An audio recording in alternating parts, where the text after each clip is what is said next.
Le péché sexuel retarde notre vie et notre destinée. J'aimerais te dire, bien-aimé, le péché sexuel n'est pas ton ami, mais au contraire, un destructeur de ta vie. Il te prive des grandes choses et il t'amène en arrière et non en avant. Si tu joues aujourd'hui avec le péché sexuel, sache que dans ta vieillesse, tu vas grincer les dents.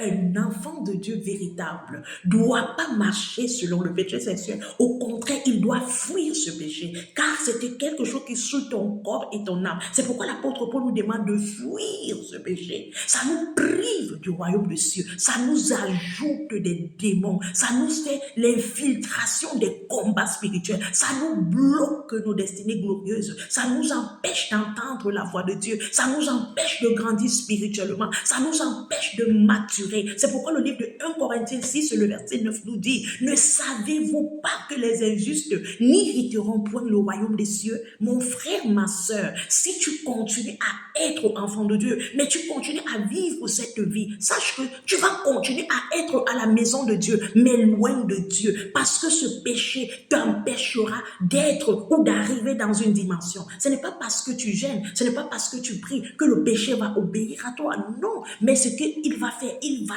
te priver des grandes choses. Le péché sexuel, selon la parole de Dieu, c'est ça, quelque chose qui utilise l'être humain, qui saoule le corps de celui-ci.